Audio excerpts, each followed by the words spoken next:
بسم الله الرحمن الرحيم. ده ان شاء الله الجزء الثاني من atrial fibrillation from physiological point of view.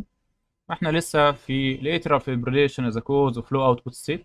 المره اللي فاتت اتكلمنا عن loss of atrial contraction. تاني سبب مهم النهارده ان شاء الله هو ملاحظه لاحظها بعض العلماء بتقول ان هو the increase in cardiac output along RR cycles does not compensate for the low output due to short RR cycles. يعني ايه؟ يعني ال AF مش بس تاكيكارديا، مشكلة كبيرة في ال atrial fibrillation هو ال irregular irregularity. لما بيجي اتنين QRS complexes شورت ورا بعض، شورت coupled يعني قريبين جدا شبه دول كده، ده بيقلل جدا ال ventricular filling لأن مفيش diastolic filling time، وبالتالي ده هيقلل stroke volume بصورة كبيرة في الضربات اللي ما بيكون ما بينها وبين بعض مسافة قصيرة، يعني مثلا 200 ملي سكند أو اللي هو مربع كبير واحد.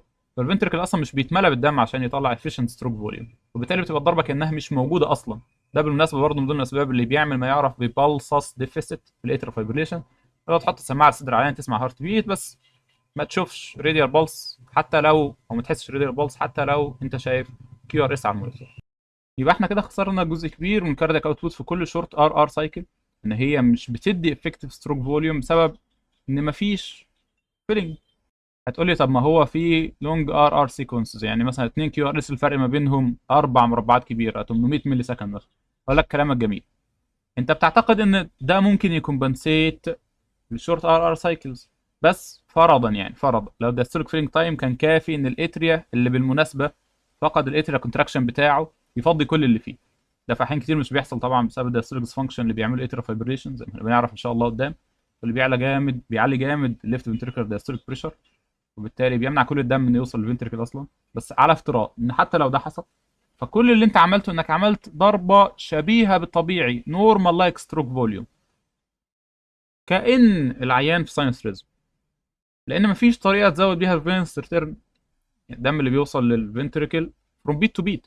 انت صحيح لما بتزود الفينس ريتيرن بتزود الكاردياك كونتراكتيليتي فبتحسن البرفورمانس زي ما قلنا في الفرانك ستارلينج كيرف، ولكن انت اصلا مش هتعرف تزود الفينس ريتيرن اكتر من النورمال فينس ريتيرن اللي جاي لك، ما عندكش سمباثيك اوفر اكتيفيتي مثلا.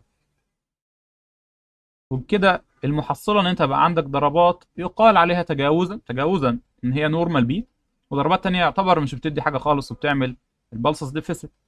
معنى كده ايه؟ ان حتى لو اتريال فايبريشن بقى ريت كنترول فيظل المريض برضو عنده لو كاردياك اوتبوت ستيت، بالذات لو الirregularity بتاعته اكتر. يعني ايه؟